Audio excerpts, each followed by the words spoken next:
It's great to see you all here in the room. The second day, the last bit of the conference, which is good. My name is Martin Lok. I'm the Executive Director of the Capitals Coalition, one of the hosts of this afternoon's session around measuring what matters. It's great to see you all here, and also a special welcome to those watching to us from an online opportunity. Great that you can join us too. So let me set the stage a little bit for this session. We already have seen so many good sessions and panel discussions. I really like them, and a couple of things really become clear. The first one is, I think, we can be confident that nature has landed in the heart of the economy. Frank Alderson from the European Central Bank stating that a nature risk is a financial risk. What should I say more? I think that's a great accomplishment of many of you here also gathered together today. Another important message that I've heard a lot is that integration and standardization is a key thing. Yes, we already have a lot of good metrics, a lot of good tools and methodologies, but we need to further integrate them and make them even better. And that's, I think, at the heart of today's meeting. Also, what I've heard is that collaboration and capacity building really are a key thing. This event itself is a collaboration. We are not only the Capitals Coalition, we are also UNEP, WCMC, WBCSD, Fondation Biodiversity, and the Impact Institute. So a collaboration that is bringing the stories that we have here. We have a great lineup, so we will introduce them gradually to you. So when someone pops up, we will introduce him or her. I'm looking for the pointer. Here's the pointer. So, but before handing over, one thing that I learned so far, let's see if this works. Almost. Let's go one further. Probably go one further more. One thing that I learned was that we have to be aware of where we are. So we already heard about Leonardo da Vinci. This would be my reason to travel to Milan. Have anyone seen it? 2 kilometers from here in the Castello Sforza. This is the last Pietà by Michelangelo, Il Divino. And I wanted to show this to you because it's not finished. He thought, I want to make a perfect sculpture, as he always did. And as he, most of the time, always did, he didn't finish it. Which is kind of great. Can you imagine one of the most famous sculptors of all times creating a perfect masterpiece? But he wasn't convinced that it was good enough, so it wasn't finished. One reason was he died when he was working on this for 15 years. So to me, that's really astonishing, but it's also a lesson. Yes, it's good to aim for perfection, because that will bring us further than we would ever travel. But also, it's good to realize that probably you will not reach it. And sometimes you need to stand back, watch this. It's unfinished. In the eyes of Michelangelo, it was not perfect, but yet the only thing I see is beauty.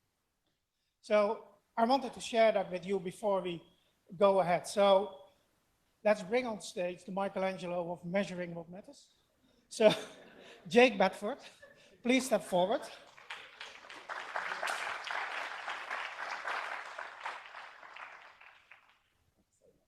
I don't want to bring you in a bad position, but you know, your strive for perfection, it's a journey that matters. It's not where you arrive.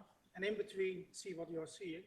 Jake is from UNEP WCMC. He's a marine biologist, so he knows all about underwater, but also about bridging science with business and finance. And you're going to talk about the indicators that can help you with that. So Jake, the floor is yours. Wow, okay. So yeah, as we're all in this room, we all know that there's a really big momentum at the moment around corporate biodiversity measurement, underpinned by a really growing understanding of the risks posed by the loss of nature, but also this proliferation of reporting and disclosure initiatives, both voluntary and mandatory. And this leads to what can be a really, really complex landscape to try and navigate. So this is what the Align project, a project that I run, or have been running for the last year, tries to do, is try and really forge a path through all of this complexity. So if we think about all of the different decision-making contexts around measurement, and then the metrics and the tools and the frameworks available to support them, they can be very broadly grouped into ones that are centered around screening potential impacts, risk and opportunities, and then measuring actual biodiversity impacts and tracking performance, different things, and also assessing dependencies on nature. In turn, these could be focused on your direct operations that are within your direct control, so for example, your sites and projects, but also the areas outside of your direct control, so your wider value chain. And I think it's really helpful to think about questions. So if you're thinking about screening, the types of questions you might answer is, where does my business interface with nature? What are the species and ecosystems that we interact with? What's the relative importance of these ecosystems? And what are our potential impacts? But for measuring, you might think, what are the actual realized impacts on nature? What do our impacts mean for our business value and the services that society depend on? Is the state of nature at our operation sites improving over time? And are we reducing our impact in line with targets? And then lastly, with dependencies, what are the services that we are dependent on? Which ecosystems and other assets support these services? And importantly, what are the condition of these assets? So a broad range of questions. But really, these three kind of areas really underpin a lot of the different frameworks that are out there in terms of measuring. Another thing that the Align project tries to do to cut through complexity is really take things back to first scientific principles, including trying to tackle the question, what is biodiversity and what should we actually be measuring? So biodiversity consists of genes, species, and ecosystems, and under each there are different variables that you can consider. So for example, the species, you might think of species populations or species extinction risk, whereas for ecosystems, you might think of extent and condition.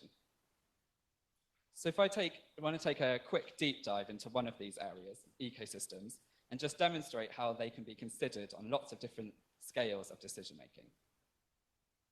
So if we first think about, if we're measuring our impact on ecosystems, what scale are we thinking about? We can think about our impact on a specific ecosystem type in a specific location, and we can directly measure our impacts using metrics that are specific to that ecosystem. Or we could take a much higher level view where we think about our impact on terrestrial ecosystems generally, using quite generic variables or metrics that are applicable across the whole terrestrial realm. And we might estimate these using footprinting tools or pressure state models. So very different scales of decision making, very different scales of data and metrics. So how can we then apply these different scales to different decision-making contexts? So if we take an example hypothetical company, creatively named Cotton Lux, a fashion company, that are just starting to get to grips with their supply chain, they might first identify broad-scale sourcing regions. They might overlay a secondary data layer, which provides an overview of whether this region is an area of high or low condition or ecosystem integrity. And they might use sector average data and model-based footprinting tools just to start to get an idea of the potential impact of their land use associated with these with a cotton sourced in these regions. So very high level screening, but really starts to get to grip with their potential impacts. But on the other side of the scale, we might think of a fictional site-based company, Alba, who are a fictional manufacturing company, the site-based operations who are looking to reach net gain targets. They might take a much more granular view. They might identify the specific ecosystem types at their sites using some sort of national typology. They might develop an inventory of these ecosystem types with baseline condition scores for each one. They might directly measure these using field surveys and might use an accounting framework to take repeated measures over time to track loss and gains in these different individual ecosystems and demonstrate progress to net gain targets. So it's the same type of biodiversity, same scale, same element of biodiversity, but thought about at different scales. So then the question becomes, what should we be doing at different levels? What is appropriate? What is necessary? So I'm not going to go through all of these, and please don't try and read it all now. But this is what the Align project tries to do, is try and come up with some agreed consensus criteria of what should be measured and how it should be measured at site and supply chain level, and in these two main contexts of screening potential impacts, measuring realized impacts. And I also want to flag that the Align project has 3 supplementary guidance notes being launched on October the 19th to support our sort of guidance and helping companies to really see what can be measured and how. One is on ecosystem condition, one is on supply chains, and one is on site level measurement. And I've drawn from all of these in my slides today. And I just want to quickly flag that the main recommendations, the Align project recommendations that we launched at COP15 last year, they're available on the European Commission website and the Capitals Coalition website. And I think on the business cards, you should get linked to the Align recommendations. So hoping that's given a broad framing of what we're going to talk about today. And I'm going to hand over now to Gillian, who's going to talk a little bit more through these reporting and disclosure initiatives.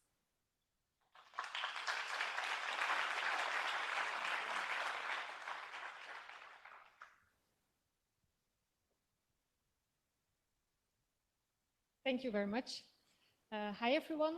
I'm Jolien, and I'm a biodiversity consultant at Ancochea. I'm also involved in the Align project that Jake introduced to us so well.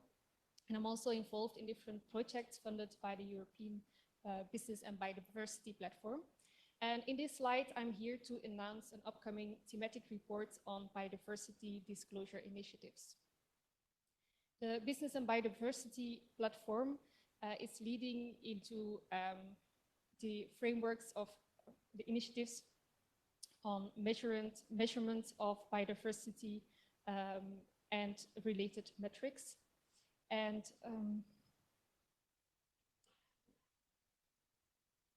okay, there is a slide missing.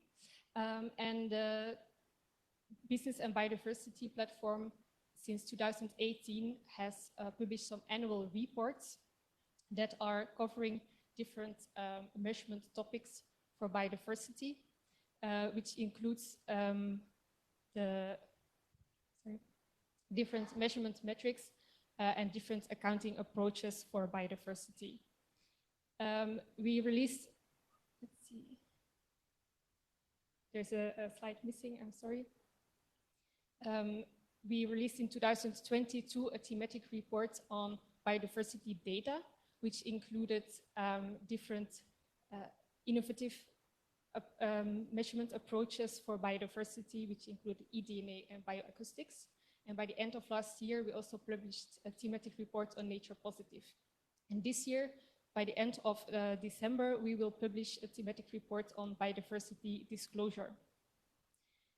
This is in line with different policies, regulations, such as the Convention of Biological Diversity and the Target 15 Kunming-Montreal Global Biodiversity Framework that calls for non-financial disclosure of biodiversities and financial institutions.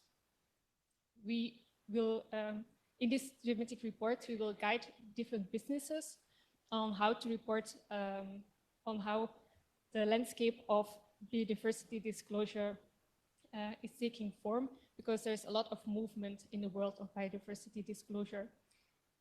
Different initiatives that we will going to discuss in the reports are, for example, the recently released CSRD and the ESRS E4, and the Sustainable Finance of Disclosure Regulation. And we will also address Article 29 of the French Energy and Climate Law. Some voluntary initiatives that we will discuss are the GRI, CDP, and TNFD. The main biodiversity topics that we will cover in this report will be on more general topics like materiality, governance, and policies. We will also address different more biodiversity-related topics, such as strategy and business model, impact risks and opportunity management, and also the metrics and targets that are covered in the different disclosure initiatives. We are following the structure of the newly released ESRS.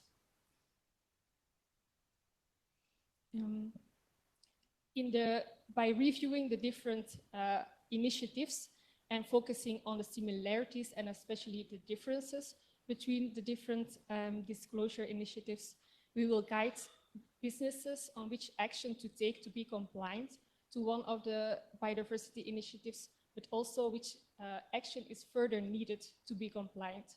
For example, businesses that are already reporting following a specific disclosure initiative will be informed which further action to take to be compliant to other initiatives, or if they are already compliant to other disclosure initiatives following what they are already reporting. We will also discuss mandatory versus recommended issues, so the shall and the may in the different disclosure reports. And we will also discuss timelines of future updates and timelines that the company needs to follow to disclose on biodiversity topics. So the main objective of this thematic report is to provide a summary with key observations of each of the disclosure topics. And I would say stay tuned and look at the website of the European Business and Biodiversity Platform, because the report will be published at the end of December. Thank you very much.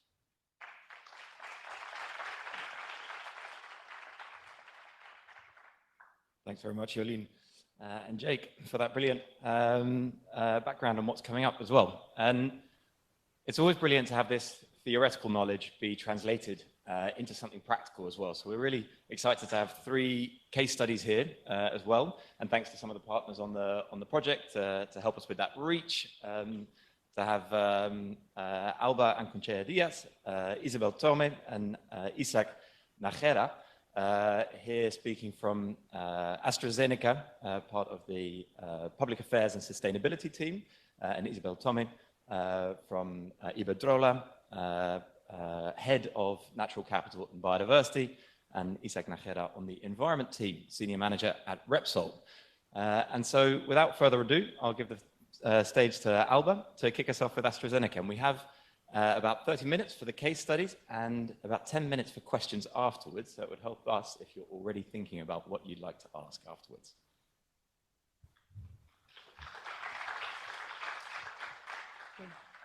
Thanks again to the organization for taking into consideration AstraZeneca as a best practice in measuring what matters. Let me briefly introduce AstraZeneca. We are a global science-led, patient-focused pharmaceutical company that operates in 130 countries and deliver life-changing medicines to more than 100,000 patients in cardiovascular, oncology, respiratory, vaccines, and rare diseases. And this is so important because right now, health sector, we are responsible for about 5% of greenhouse emissions, gas emissions, and also climate change crisis is a public health crisis. As you know, rising of temperatures is provoking the increasing hospitals admissions, but it's also changing patterns of water-based and vector-based borne diseases that are taken out of control, infectious diseases, and it is provoking also non-communicable diseases, increase of incidence. And that is why AstraZeneca, we consider that with others, we have to take action to build a healthy future, not only for people, but also for planets and society, because everything is fully connected.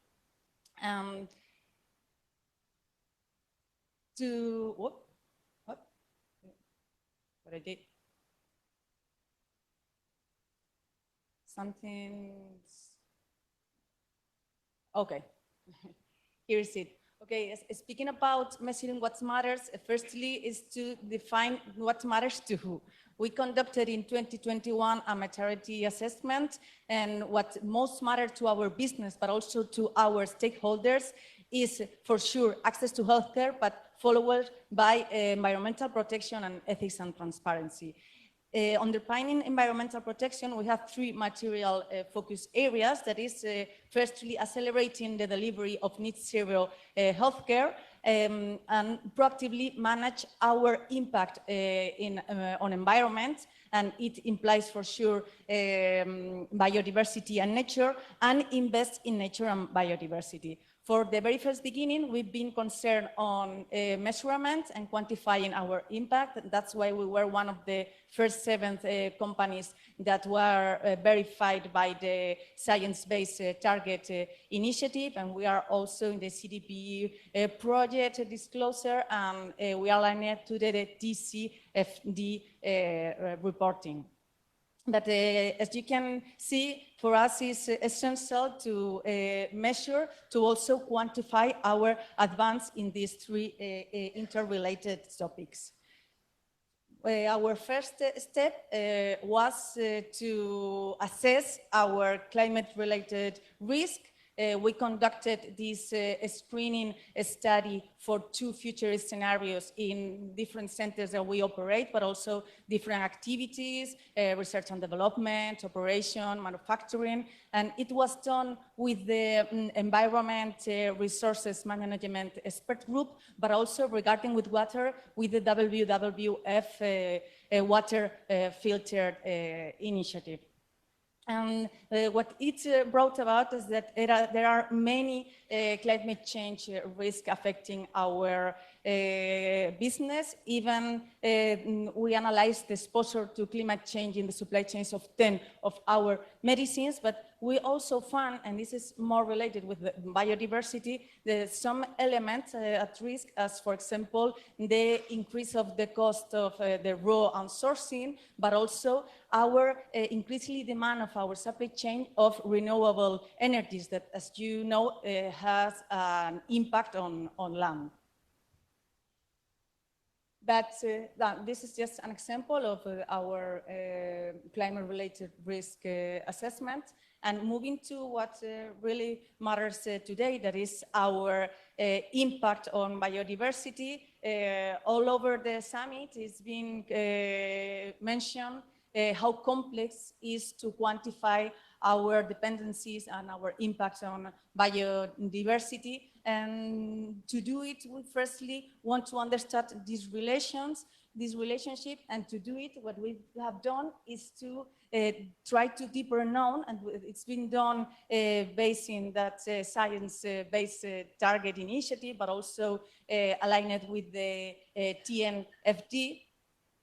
We have selected direct drivers of change in nature that could have a negative impact on biodiversity. And we selected climate change, changing use of land, and pollution. And just to give you a couple of examples, the facilities needed to make our medicines are energy intensive, and that's why we are moving to renewable alternative energy, but it also implies, again, the risk of adversely impacting nature by unsustainable use of water bodies, natural resources, and land. And something similar happens with many of the chemicals and materials we use, because they come from fossil-based feedstocks, and although many suppliers are trying to use other alternatives, bio-based, it happens again the same, that these alternatives impact the agriculture feedstocks, and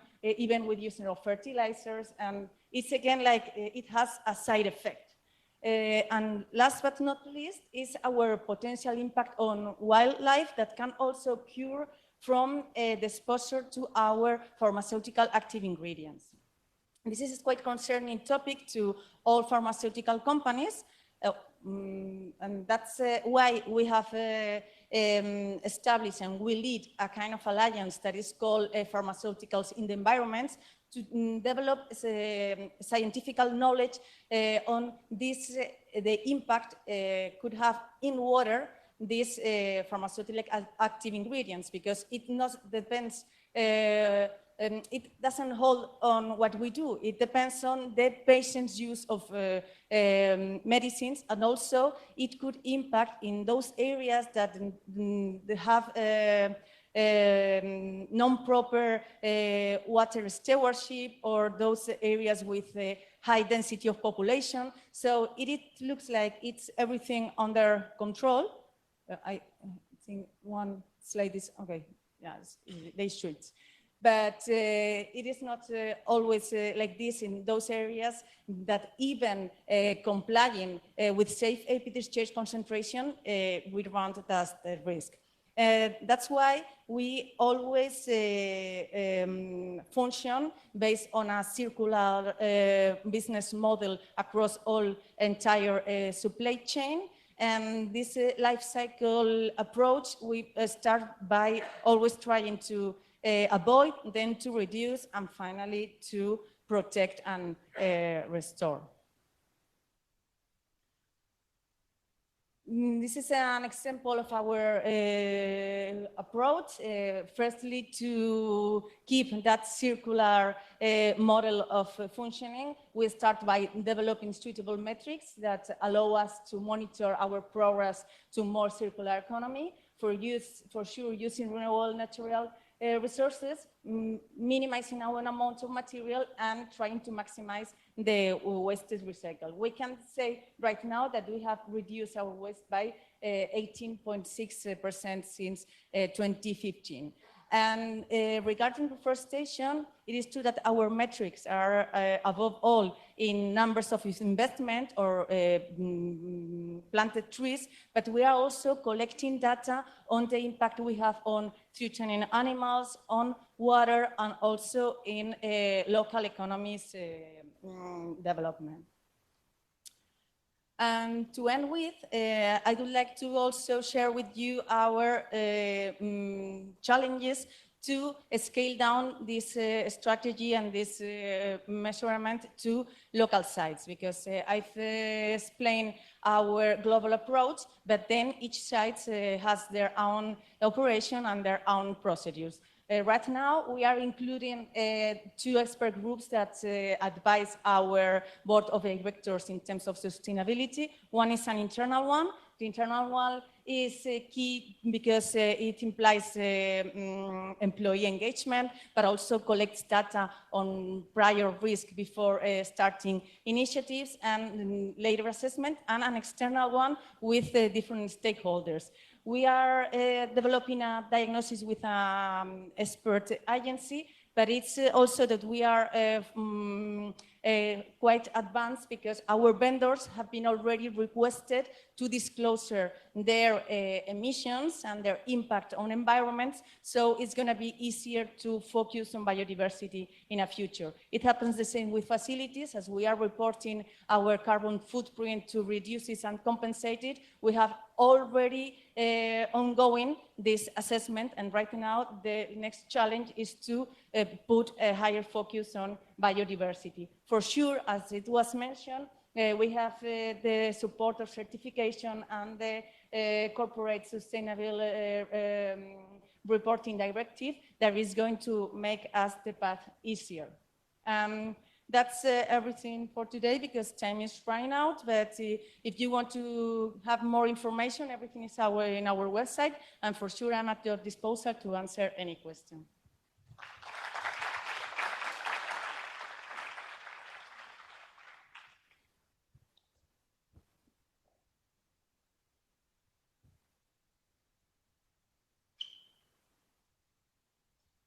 So thank you very much to the organization for having us today. Thank you all for coming over. Let me begin by introducing Repsol, that is a global energy company with operations in plus 20 countries in all value, in all the different aspects of the energy production. What I want to introduce today is our approach to natural capital management. And it's basically a story of creating a method and then computing that method into a tool. At the very beginning, and everything was born because we wanted to improve the decision-making and the business performance by assessing the impact of our activities on natural capital. So we began to develop this approach towards the natural capital protocol And then when the ISO 147 and 148 came in 2019, we began to shape what is now READS. That basically it's a tool that is intended to monetize and to value and account the impacts of different producing activities on natural capital. It's been developed in collaboration with a number of organizations, can be consulting firms, also universities, and has been peer-reviewed by the Capitals Coalition and the UNEP WCOMC, and finally was assessed by the EU Business and Biodiversity Platform and IPICA, and as a good practice for biodiversity and impact assessment. We decided to make this method public, so you can download it from our webpage so that everybody can use it. So the framework is very simple. We follow this tiered approach that we all know. First, we identify the impacts on what we call the 4 main pillars of environmental assessment, these are ecosystem services, climate change, water resources, and social well-being. The first 3 are inherent part of the biodiversity impacts that I'll still be commenting today. And this tiered approach begins with the identification of material environmental aspects and impacts. We jump into the quantification in the traditional metrics that all businesses manage, can be tons of emitted contaminants or CO2 to the atmosphere, hectares of occupied site, cubes of water withdrawn, or even decibels that are emitted towards communities or the ecosystems. Then the magic comes with evaluation that basically through different databases is allowing us to understand the impacts on natural capital by gain or loss of that natural capital in US dollars and other bespoke metrics that basically are derived from the monetization scheme. And finally, we use all this information, all this valuation process to manage the impact by the implementation of the mitigation hierarchy. First, obviously, we try to avoid the impacts. We try to reduce these impacts as well and restore. And then we have the residual impact, and we apply typically insetting or offsetting based on cost-benefit analysis or net environmental benefit analysis methods. So the valuation metrics that we use, and this is a real example, is 2 different metrics. The first one is what we call the environmental economic values. And basically this is US dollars of 2022. And we can use different discount rates for understanding how to do prognosis or projections into the future for the net present values. And then, because there are some aspects and values that are not subjected to monetization, so we have derived a non-monetary custom-made metric that we call the impact unit that basically improves the accuracy and representativeness of the different valuations that we do. You can see in the graphs to the right, this graph, you see a timeline from 2010 to 2040, and see you different pile columns. The first one, every year is 1 pile column, and every column represents the impacts on climate, water, ecosystem services, and well-being.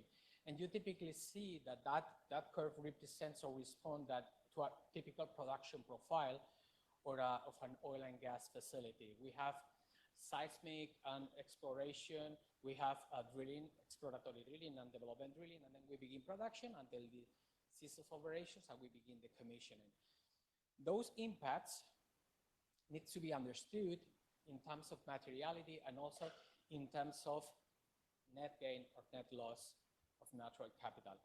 You see that we can understand the impact year by year, and also we generate what we call the accumulated impact curves.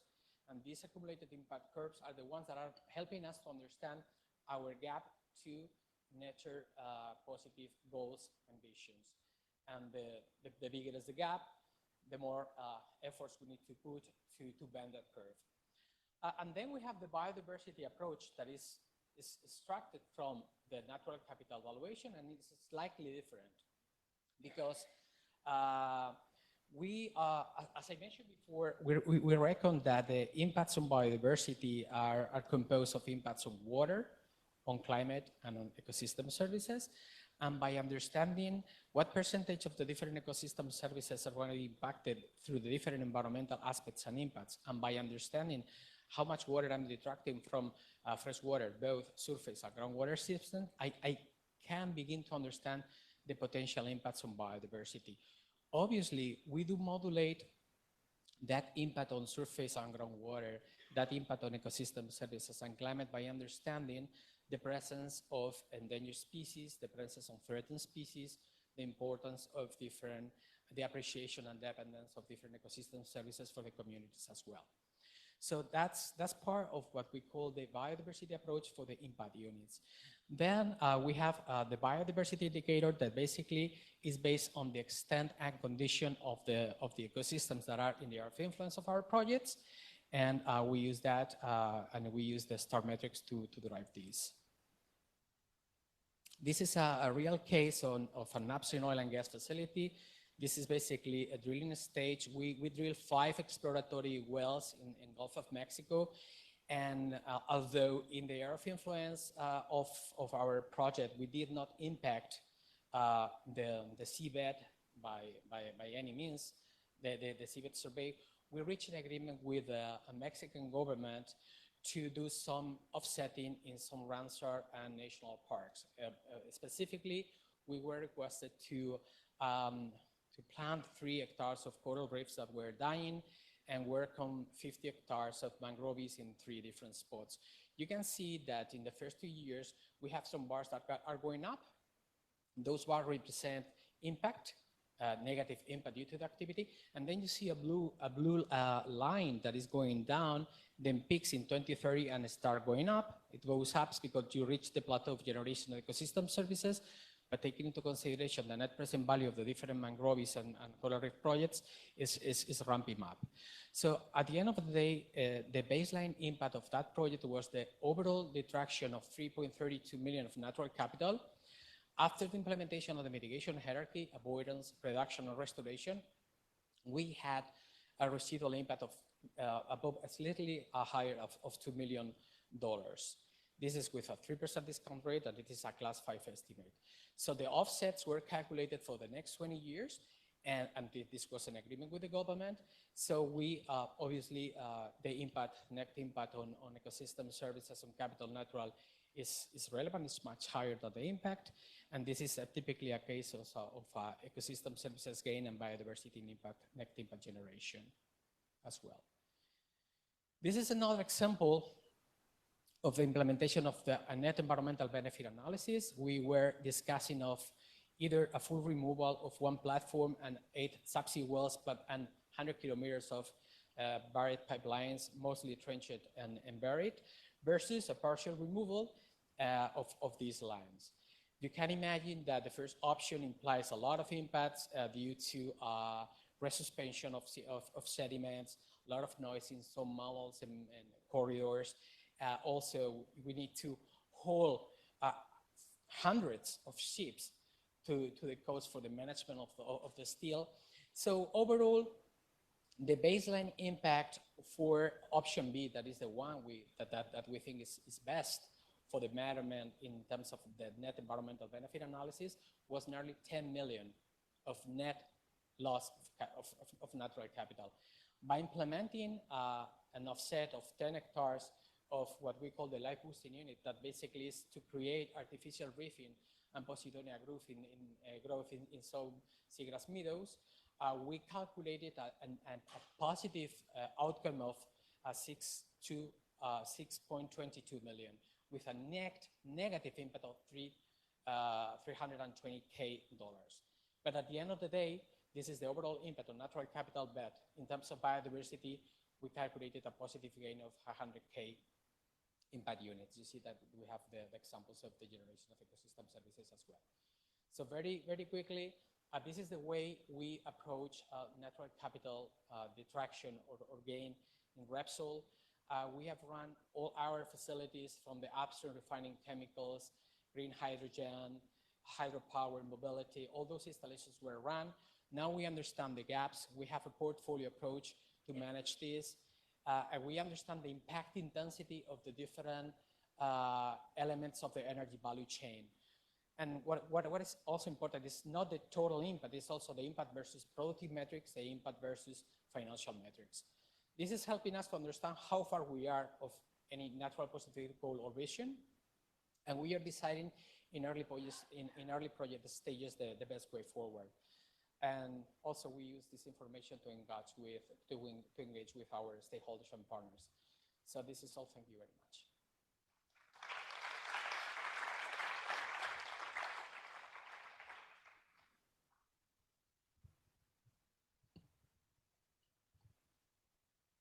Hello, everybody. Thank you for being here today and the last second day, the last session. So I appreciate that. I have very little time to tell you a lot of things. So my role here today is to show you the journey that Iberdrola has had over the last years to understand the question is what to measure. So Jacob mentioned the complexity of corporate measurement. So we are a big company, and the challenge of measuring biodiversity, we have heard in many of the panels already, everybody talking about it. But we need to really focus on what to measure, how to measure, and more important at all, actually how we are going to be able to come up with something that we can consolidate in a corporate level. So just to explain you, Iberdrola is a utility energy company who is big. It's already 20 years in the journey of the energy transition. We have 58 gigawatts installed capacity currently, 81% of the renewable energy. And just not to stop there, we are an international company. We have more than 710 facilities in operation and 1.2 million kilometers of power lines. Just give you these assets. We need to measure biodiversity and location of those assets. Just the complexity of that. But we also, as we mentioned, we are in the energy transition journey, and we are very high ambition plan to double pretty much our installed capacity, renewable installed capacity by 2030. And also, we soon realized that we have, our model is more renewables and more networks, but we have a high interaction, that means a very high interaction with the territories. So we soon realized that our scenario is not actually looking at climate. We need to look at nature. And how we look at nature is to set very ambitious targets, which is, we have the climate, but we need to actually look at, because we are in the territory, we already had a very, we're looking at the biodiversity in our assets.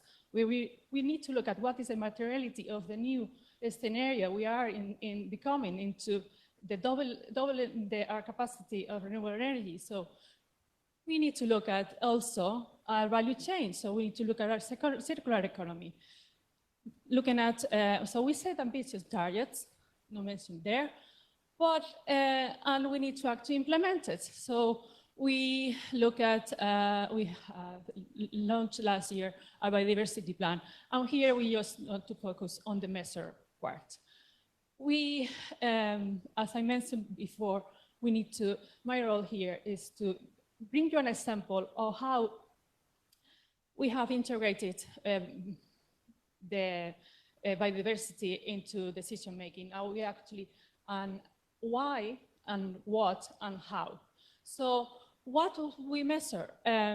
We measure, we have measuring a lot of things. We have been measuring, we have a corporate environmental footprint, because the life cycle assessments, we have been doing that since 2015, and give you an overview on the value chain and what is the materiality impacts then. But then we are, if we want to look at what are the dependencies on ecosystem services, because we want to see the value of the nature in terms of our businesses. What is the human value of the nature? We look at our natural capital assessment to do our risk and opportunity analysis. But what is a performance with nature? We want to see what is the state of nature. If you look, what is the state of nature before and after our presence in the territory. So that is about our goal for our biodiversity plan, which is to be net positive with biodiversity. And for that, we came up with something as simple as an accounting framework. So we come with what are materiality impacts in the scenarios. We talk all in the TNFD looking at what is the scenarios. Well, we realized that biodiversity loss is something we need to take into account.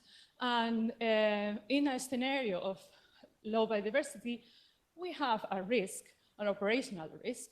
And if in a scenario we are doubling our capacity of renewable energy, then we have we need to look at really what we can do for improving the state of nature. So for new developments, we look at the ecosystems, because this is the materiality impact of our developments, is the change on land use. And for operational sites, we are interacting with the species. So let's start focusing on the materiality impacts, and let's bring that into an accounting. Everybody, there is a lot of finance people here, understand what is an accounting framework.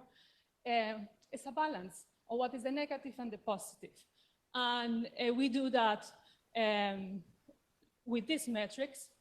We already, we've been working on these metrics for a few years now. And it's as simple as the ecosystem is the extension by the condition, and the species metric is as simple as understanding what are direct impacts, and then come up with some projects to actually work with this. So just if I have very little time, the framework, the way it works is start as an asset level, and then builds up as the business level and the country level, and then as a global level. But they actually help us to identify measures and ecosystems and species. Like, as I will show you, I want to show you some practical samples of it. But just to mention that we actually set ourselves a target that from 2025, all new developments will have this metric implemented to make sure that the ecosystems will be at least as neutral. And the operational sites will be the priority facilities by 2025 as well, and all in 2030. So an example of this is our photovoltaic plant in Unión de Balboa that is in Spain. The plant is 160 hectares, and is 500 megawatts, of which there was an agricultural land extension, the equivalent extension, and by the condition, it was very poor because it was agricultural land, and there is a lot of measures that were taking place to avoid conservation objective. We have a floral reserve, we reducing vegetation management with sheep, and we did a lot of restoration, ecosystem restoration maintenance of these habitats that we have there. And in the metric, we actually come up with the net balance in where these measures are implemented on 133 hectares equivalent. But you know what? We also actually have monitoring surveys that we did some transects in the plant over the last 2 years, and actually show the same. that actually are more species using the photovoltaic plant inside than outside. So the ecosystem is thriving. So we are pleased to show you this case. And also the last one, with the species I mentioned before, we have a plan. We have actually already measured our networks and wind farms, onshore wind farms impacts, and put in place measures to avoid and reduce, like isolating the networks poles by the radars and by the surveillance, and different mitigation measures to reduce the impacts, but also we're promoting projects to contribute to the conservation of the targeted species.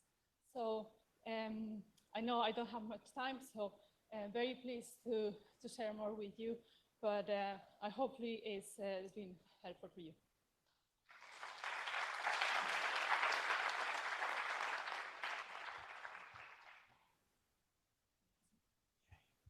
Great, thanks very much. Great examples of lots of work happening at the same time while we're looking into measuring biodiversity and carrying out projects on the ground as well. Have we got any questions in the audience? A few coming up. Yeah, we've got a couple down here. It's a microphone around.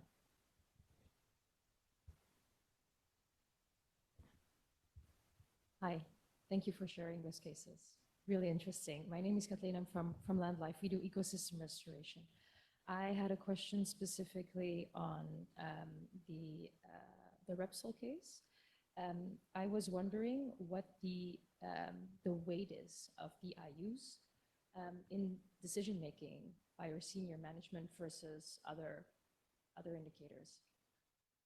Thanks for the question. It's very interesting. We are beginning to let the upper management understand what the impact unit means, and they're taking that into consideration. In fact, our new corporate regulation on environmental aspects and impact management clearly refers to REITs as the managerial tool that all businesses should follow. So yeah, they know that, they know how to use that, and we are taking that in consideration specifically for divestments and for acquisitions. So if something is going to be outside of what we consider normal in terms of a natural capital balance, we make a recommendation of no-go. So that's basically what we do. Great, thanks very much. Does that answer the question? Yeah, perfect. Maybe to the lady next. Thank you. I'm Margherita Barbieri, work at GRI. I'm leading the revision of the climate standard, but we are also about to release the new biodiversity standard. So because I believe most of all the organizations are reporting against GRI, I wanted to ask what is the most challenging requirement for an organization to report on biodiversity, and if there is anything that is missing to help you reporting or advance in your journey to protect nature and biodiversity. Thank you. So where do the biggest challenges lie? Did you want to ask that to someone in particular? Is there someone who will?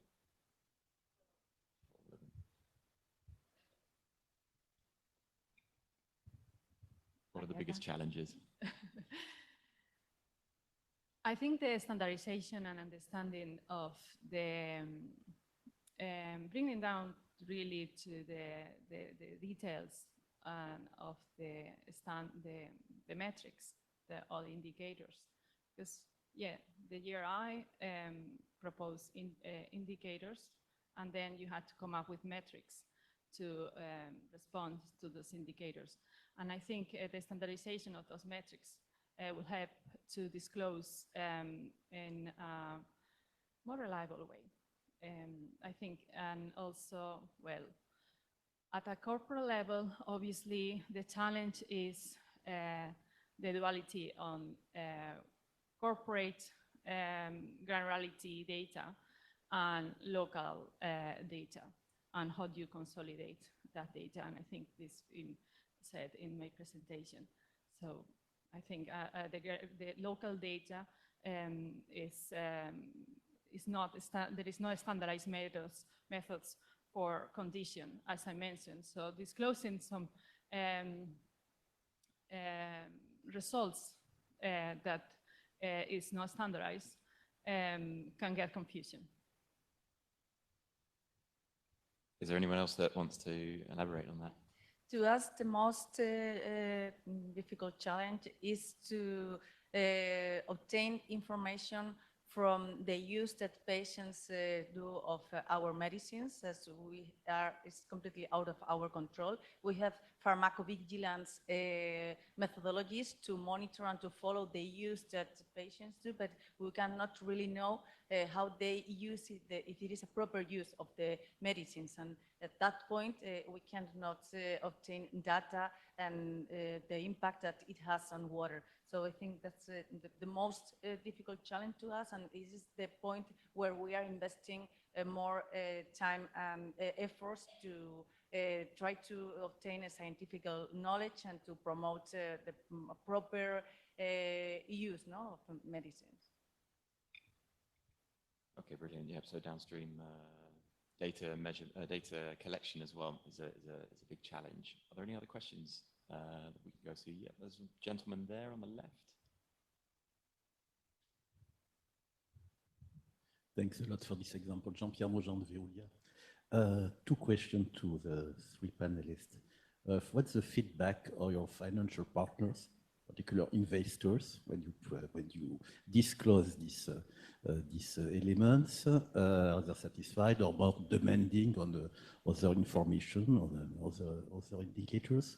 And did you share your methodologies with your peers in order maybe to build a sector-specific methodology with your peers with the same activity area? Okay, so who are you disclosing this information to, and are you sharing the methodology with any peers? As I mentioned, we have shared the method with globally. And when it comes to our partners, we do partner a lot particularly in the upstream oil and gas. And we do collaborate with our partners in implementing, in our case, REITs, and to help them understand the materiality of the different impacts on biodiversity, and they've received it very well.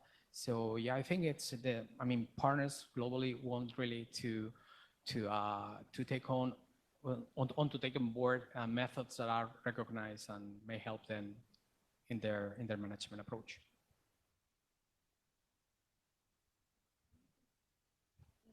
We share our methodologies because we belong to that pharmaceutical in the environment network that I mentioned before, but also we are in the Sustainable Markets Initiative, and we disclose through already recognized methodologies as the TCFD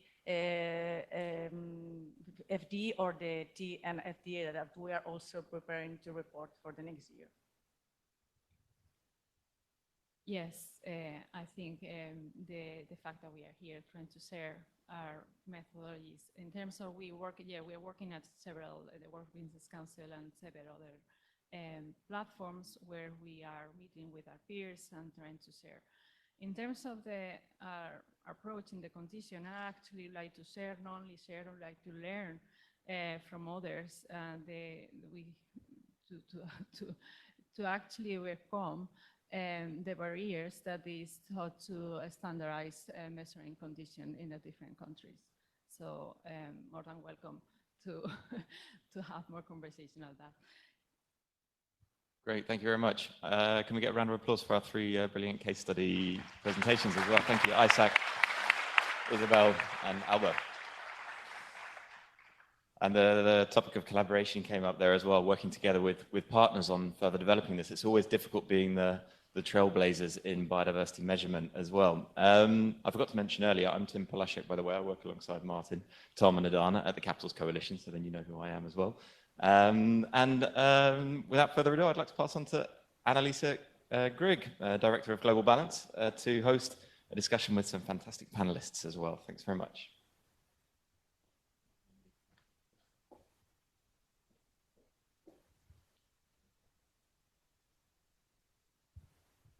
Great, thanks very much, Tim, and good afternoon, everyone.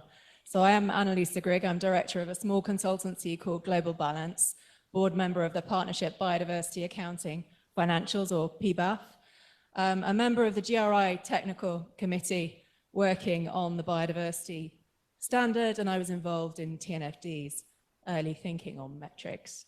So I've done a fair bit of work on metrics over the years, and maybe 8 years or so ago, I was at UNEP WCMC, and we convened a meeting largely of extractive companies to explore the topic of metrics.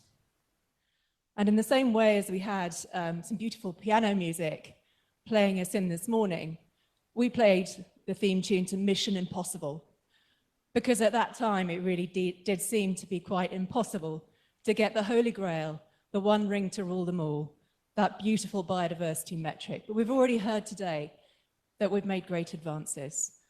So I'm hosting you for a panel discussion just now.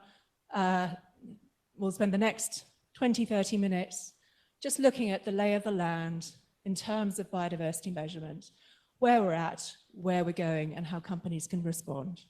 To help me do that, I would like to invite my wonderful panel up. So starting with Bettina Díaz, the head of unit for natural capital and ecosystem health at DG Environment. So Bettina, do take a red seat, a hot seat. just choose the most comfortable looking one. That's a challenge for you. And I'd like to next call up Tobias Wildner from the Global Head of Sustainable Finance and Standard Setting from the Value Balancing Alliance. Do please take another hot seat.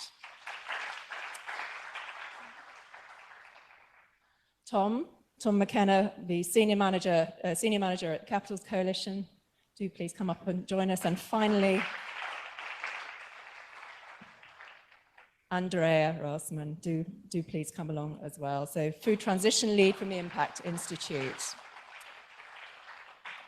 So we have a range of perspectives here today. Oh, sorry, I'm standing in your way.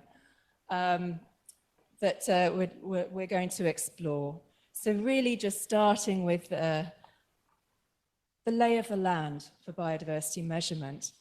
So really, certainly, I've seen a great evolution of measurement approaches, measurement frameworks over the last decade or so, and a real rush, sudden rush over the last few years to get more of those approaches into place. So what I'd like the panel to do is to just reflect on, from your perspective, what you see as the current state of play of biodiversity measurement. Bettina, since you're right next to me, I'm going to ask you first. Perhaps you could give us a little comment. I think this one will work. Is it working? I think so. Can you hear me? Perfect. Thank you. Usually you only say this, can you hear me, when you're in an online meeting, but we do here today. So I think from the side of the Commission, the best I can do here is just bring us back to the overall framework that we're actually operating in.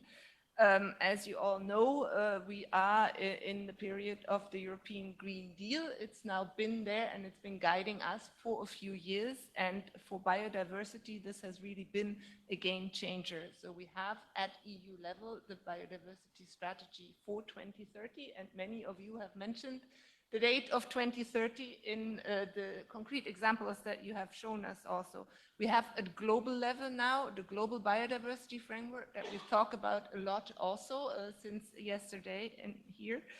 And we have also now more tools to actually enable us to meet these strategic objectives that we've set ourselves in this policy framework. So first of all, to repeat, this has been said before, but I think it's really super important with the global biodiversity framework. We have also a new strategic situation whereby business is now on par with the public sector, because there is targets that are specifically for business in there. So we are now really in a joint venture, if I can use some terminology, with nature to work together.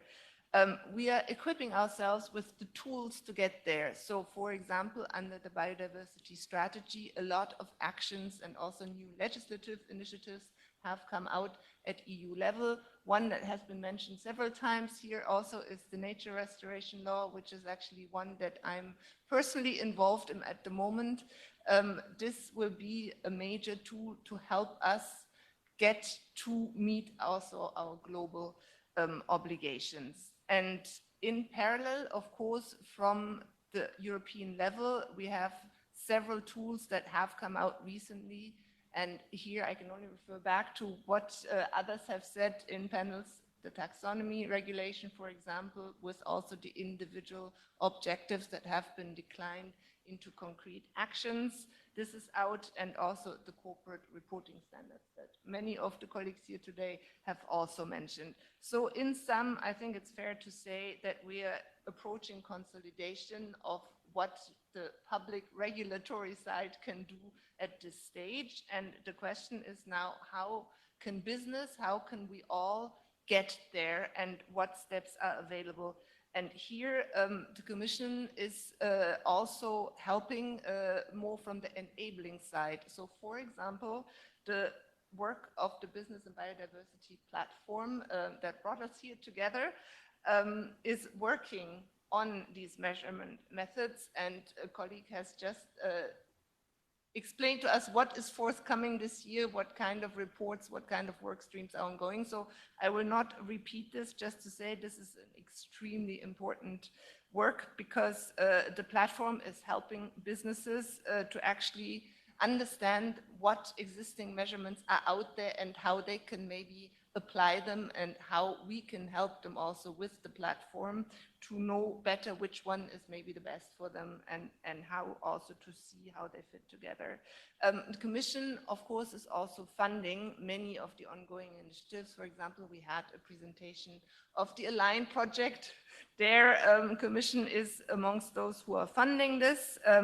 We are also supporting the Transparent project that has been mentioned in this panel, and this project has just issued in June the first natural capital accounting methodology that will be extremely important for companies. So it's out there and you can start testing it and using it.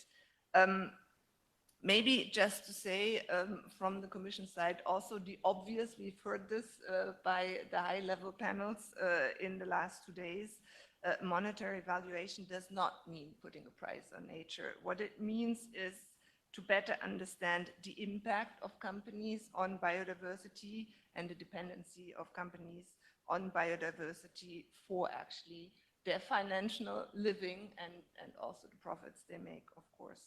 So I think I will stop here and hope that wonderful.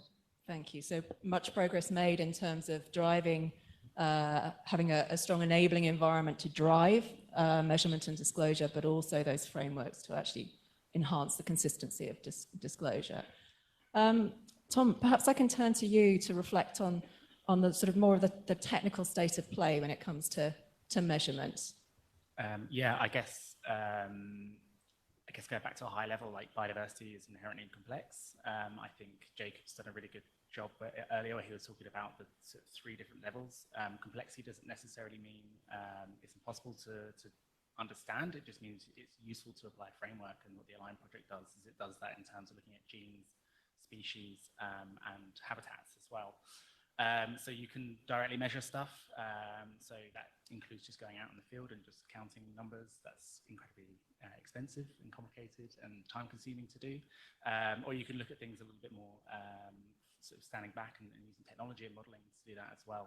I know certainly at last year's EBNS we actually ran a session on the different technological approaches that you can use to do that as well. So that would include things like EBNS, remote sensing. I know we talked about bioacoustics earlier as well. And then, yeah, just the fact that you can then use that to understand the pressures that are on different habitats. Yeah, models. So there's a famous phrase that's all models are wrong, but some models are useful. I think I said that right, yeah. So it's just understanding the uncertainty is actually fine if you know, even if you're in the right sort of magnitude of what you're measuring. So I was thinking earlier of a good analogy if you're trying to do a biodiversity assessment for your garden, for example.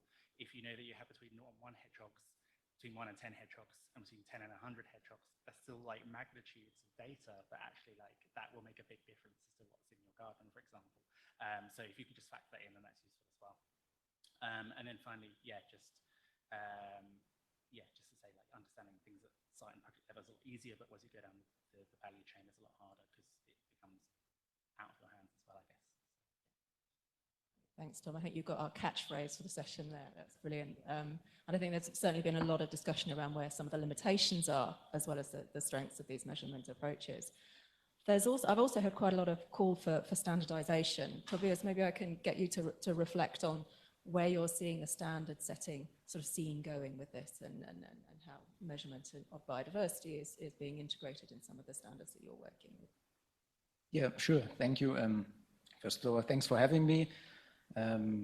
Maybe before I answer the question, I just provide a little bit of feedback. What Value Balancing Alliance is actually, it's impact management accounting. So we develop an impact management accounting framework together with the Capitals Coalition under the EU Transparent project. So Capitals Coalition and the VBA developed this natural capital accounting, management accounting methodology. And we now continue this work also with the Harvard Business School, so a spin-off, the International Foundation for Valuing Impact. And maybe most importantly, and then explaining my answers to those questions, we are piloting these impact accounting methodologies with around about 30 big corporates, BASF, BMW, Holcim, for more than 4 years now. So my answer will be a little bit more practical and actually builds nicely on the incredible case studies we've just seen. I think what we see now is obviously there's a big push from reporting standards. So from practical sense, there's a lot of open questions. How does reporting standards or the measurement of biophysical KPIs fit in all of this? But what we see of 4 years of piloting many case studies with big corporations is that it's beginning now the question, okay, so now we have these physical KPI data, biophysical data, cubic meter of waters, hectares of land. How do we get this into internal decision making? So how do we implement this to really have an impact? And I think this is where we are now seeing a real push. The CSRD is a SE4 is there, soon be enforced, soon be applied. I think the push now for standardization is how do you value it and then really put it into action? What does a cubic meter of water mean? Maybe in this location, contextualize in the other. So that's what we are seeing, and that's what our members in this case are also asking for. Yeah. Thank you. Andrea, maybe I can sort of turn to you to reflect on the uptake that you're seeing. We've heard about some of the members of the Value Balancing Alliance. What are you seeing coming through from companies in terms of response to the measurement agenda? Yes, thank you very much for that question. So what we see is that the uptake is really growing, and that's really, because of the TNFD, CSRD, etc., but also because companies want to start doing it, although they are struggling. So obviously, you probably all know that, data availability, quality, it's really difficult. But there are early adopters that are doing really well. There are companies that are now hiring biodiversity experts and ecologists to really be in their teams and work on that level. But the first followers are really just starting to grasp, where do I need to start, And even though, target 15 is really clear on you need to start doing it now, even if it's just proxy measurements. So that's kind of the state of play that we see right now. What we also see is that a lot of the measurement is still scope 1 and 2. So own operations, what is happening at my factory site, even though a lot of the biodiversity loss is in value chain. So scope 3 is only just gaining traction. Great, thank you. So that's really given us a great picture of where we're at the moment. What about the future? So in the next 2, 3, 5 years, maybe I can ask sort of each of you, going from myself to Andrea. I could work that out left to right, depending on where you're sitting. Where you see the future of measurement going. So maybe in just one sentence, if you can encapsulate what you see for the future. So Bettina, starting with you again, please. Yeah, so I think having looked at everything that has just very recently come out at the regulatory level, at the EU level, I think we will now have to look first how it works and see whether it's suitable or not. So I'm not threatening here any new initiative coming forward immediately. I think it's more what we heard from our adventure yesterday morning.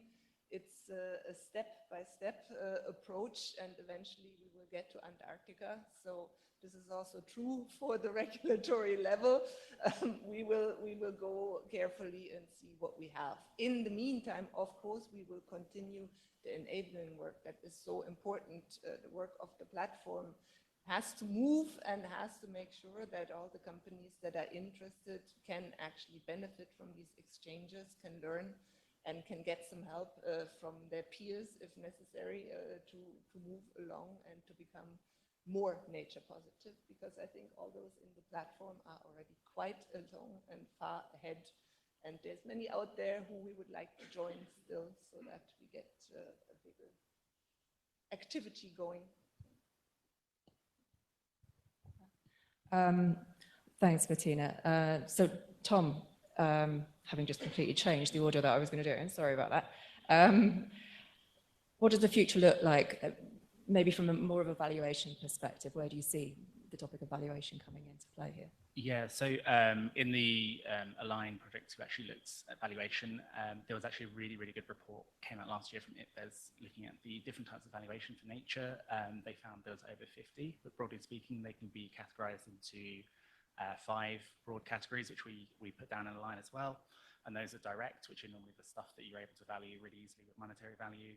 Indirect, so I guess the regulating services, making sure that you have a healthy and habitable life, supporting the system around you, so air quality, water quality, that kind of thing. And then you get to the more obscure stuff, so you have things like option and insurance value as well. So the idea that stuff might be useful in the future. So pharmaceuticals is a really good example of where you might have DNA in the Amazon, for example, that might have the cure for cancer, to throw out a really wild suggestion. So there's an option value there. And then you have non-use value as well. So these are a lot more of the things that we tend to think of as intrinsic value. So like the value of a blue whale, stuff that you're never ever going to interact with, but you like that it's there and you like that your children can have it as well, for example. And finally, you have something called intrinsic value as well, which is kind of I guess the strangest one. It's almost like the word silence. As soon as you say it, it disappears. As soon as you try to value that from an anthropocentric perspective, it disappears, but it's the idea that nature is valuable in of itself. And they're all as valid as each other and they're all useful. But again, yeah, you have to, a lot of these things you have to measure to pull it into decision-making processes. And certainly, given that we're the EBNS, we're thinking about things from a business perspective, trying to capture that value in a quantitative terms is really useful. But that's not to say that qualitative, expressions of value aren't useful as well and just as valid.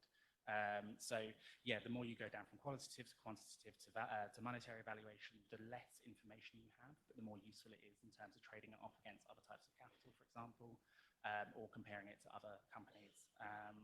So in terms of where it's going to go, I think standardization of monetary valuation. I know we talked a little bit about like monetary valuation throughout this conference, and at the moment, if you don't put a monetary value on it, you're not pricing it to sell it. It's actually reducing that, the zero sign that's next to it. It's actually trying to capture that a little bit better. But yeah, just to say that they're all as valid as each other, and hopefully not only will we get better monetary values, but we'll also be able to include other types of value in that decision-making process. Thank you. And Tobias, I know you have some thoughts on valuation as well, but perhaps from more of an accounting perspective. So we can hear your thoughts on this also. I think, as just was mentioned, in the end, it's a journey. So if you go from a biophysical measurement, KBI, in the end, to a monetized or valued KBI, that's a certain transition, and it will take a certain amount of time. And maybe we see this with our members that pilot this for 3-4 years now.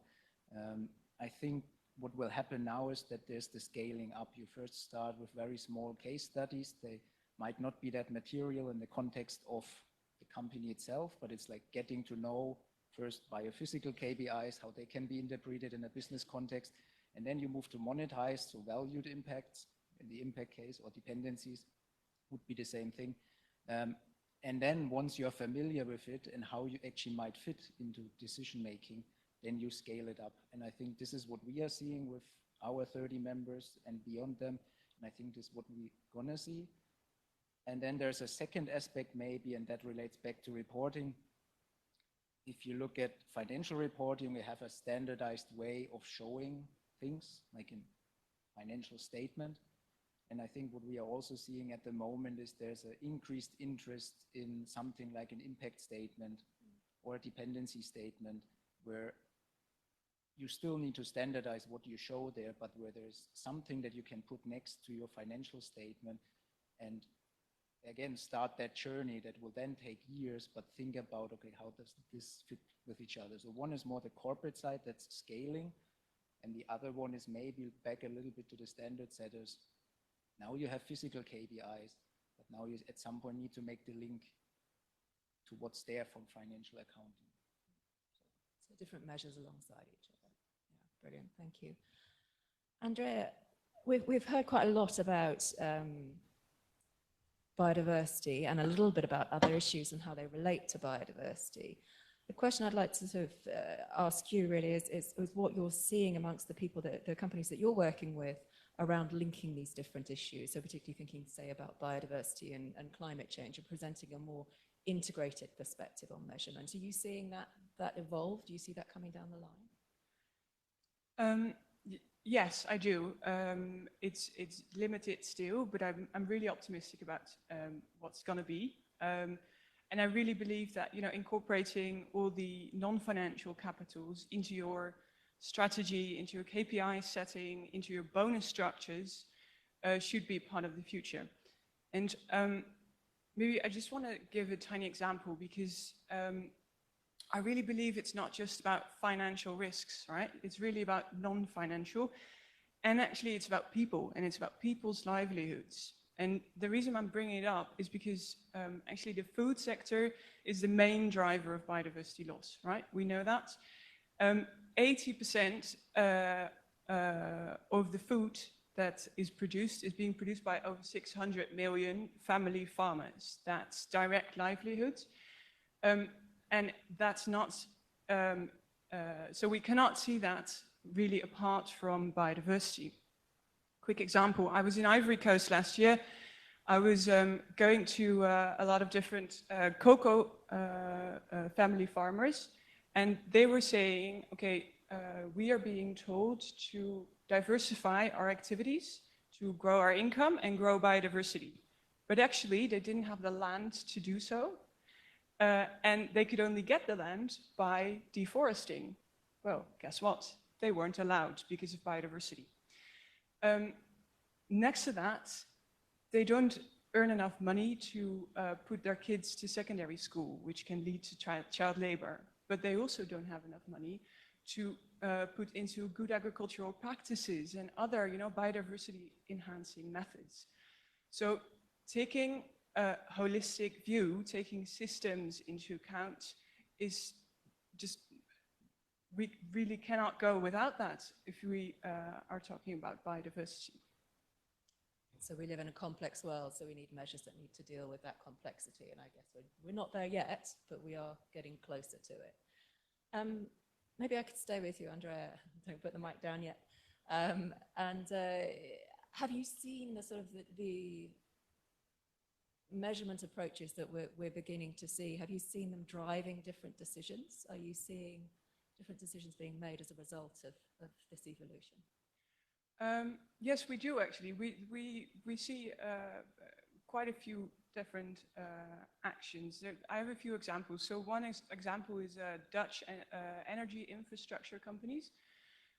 They measured their biodiversity, and they were really surprised by the kind of percentage of biodiversity lost that was through procurement practices. So now they're really stepping up their tender requirements, and they're even really looking into, should we be making new infrastructure? Do we really have to? Because if we don't, that will really make sure that we don't lose biodiversity through procurement. Another example is Actiam, which is a Dutch asset manager, and they are basing their investment decisions on measurement of biodiversity of a large set of companies. So they're measuring 1,000 companies and basing their decision to invest in 60 of those on biodiversity. Thank you. I want to leave a little time for questions, but so maybe we can just start with, end with a final question to the panel before I open to the floor. And that's really, how should companies, both big and small, be positioning themselves to respond to what seems to be quite a complex agenda around measurement on the surface, although there's lots of connections being made to make sure that these different approaches are aligned, not least through the Align project. Tobias, maybe I can thank you. I think from my perspective, and again, like speaking from 3-4 years of piloting these kind of like impacts with corporations, I think the answer is just start, like get it going. Maybe relating a little bit back to the beginning of the session, it doesn't need to be perfect, and especially with nature or biodiversity, it will never be perfect. So just start that journey, try with small piloting case studies, and then get familiar with the topic, and then start implementing them into bigger decisions, because that will, based on our experience, take at least 2 or 3 years. So really just start and use the regulation or the reporting requirements as maybe the final push to go beyond them and put them into action. I think beautifully and succinctly put. Does anybody want to add to that? Or should we, yeah, Tom? I mean, I'd almost word for word agree with what Tobias has just said, but also just to say that if you start and you're like the numbers that you come out with aren't great, then that's fine, like because that's a good baseline to then improve on every year on year. So that creates a good story about how you're improving, how you're getting better over time as well. So that's all I'd like to add. Great, thank you. Andrea. Yeah, and maybe to add, let what you want to do, what you can do, how you can steer on biodiversity, let that inform what you want to measure. So let the goal and the scope of your measurement be informed by the action that you want to take and that you can take. So there's so many things that can be done, right? From procurement strategies to landscape level assessments to working together with your main supplier to see how they can improve on their biodiversity. But that lets your action and your goal, let that inform what you measure, and that will also really reduce this measurement paralysis. So I think that the title of the session was carefully picked, Measure What Matters, and choose the data you use wisely. Perhaps you don't need to measure to the nth degree, you just need to measure in a clever way and link that closely with strategy. Unless Bettina, do you have a final one? No. So that's great. So we'll open the floor to one question. We're allowed one special question. The gentleman with a beard, you caught my eye first, so I don't know if we can get a microphone to you.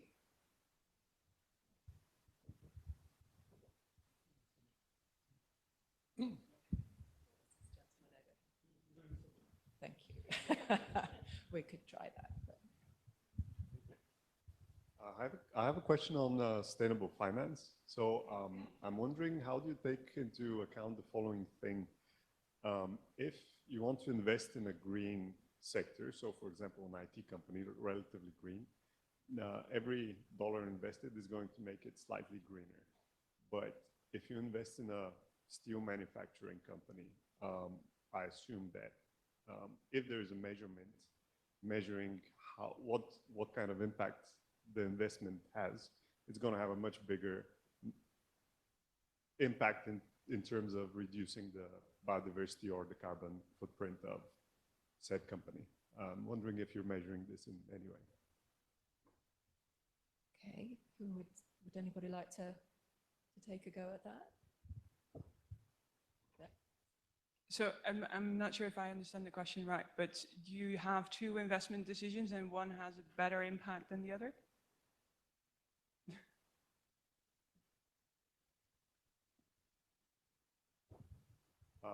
I'm wondering if when you're investing sustainably, you take into consideration the impact which the investment has in terms of reducing, say, greenhouse gas emissions or having a positive impact on biodiversity? So, investment decision, how is the investment decision done? how to incorporate that in an investment decision? And if is being done in any way? Oh, right, yeah, I think it is being done. It's being done quite a lot. And I think how to incorporate it is to monetize impact. So to really, see the difference between different impacts and how it relates to your financial return. Yeah. I guess just to add to that, I guess that's kind of one of the benefits of doing impact accounting, trying to account for all these different benefits that you're creating as a company. So if you're looking for investment and you're able to demonstrate an impact that's wider than just financial, that's also environmental, that's also on nature, that's also on people, then that's a really good way of getting that impact investing that people want, like yourself, want to invest in good stuff rather than just stuff that's going to create financial return. I suppose maybe to add further, the answer is, I'm a consultant, it depends on the nature of the investment and the level of data that you have, which varies, of course, according to the investment type. I would urge you to look at the Finance for Biodiversity guidance on the topic of measurement, which I think is really helpful on this particular issue. I'm afraid we are out of time for questions. I think just before I say thank you to our wonderful panel, I'm just going to reflect. So I started by saying that we played the theme tune to Mission Impossible as we started this dialogue around metrics. I think we're not so much talking about Mission Impossible now as thinking, is it Mission Possible? Probably not. It is in fact probably Mission Probable. I think we are at a point now where we do have metrics. We do have greater alignment than ever before around this topic. But in fact, regardless of the metrics we have or that development, we have people that are acting. And sometimes it's simply common sense. We don't need to measure absolutely everything. We need to measure enough. We know what the actions are, and that's a theme that's come through to me over the last day or so. We do just need to get on, as Tobias said, we just need to get on with it. So thank you so much. Do give a round of applause to our wonderful panel. Thank you, everyone. I'll hand over to Martin, I think. Do you want us to go? Thank you very much, Annelisa and all of your panel. That was a wonderful panel. Mission Impossible became possible. So now my mission impossible is to close this down while you all want to get a drink. And at the same time, please shout your question, then everyone knows it, and whoever wants to give you an answer will come to you. It must be a quick question.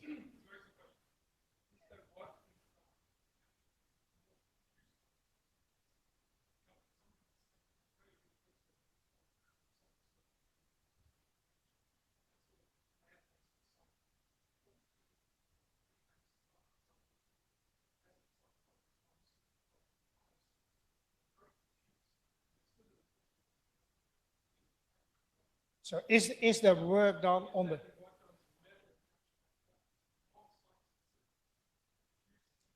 non-site specific, confusing.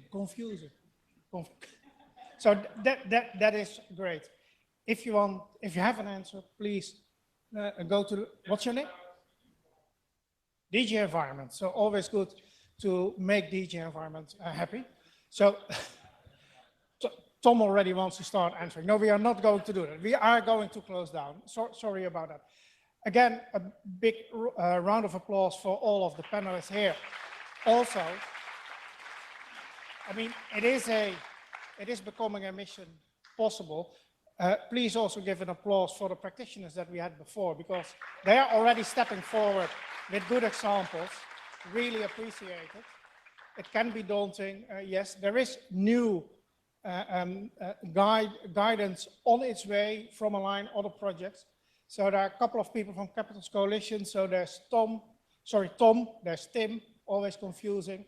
And there's Adana. They have cards, go to them.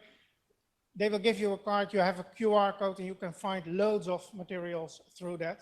So that is good. We started with perfection, we end with perfection. Yes, you're right.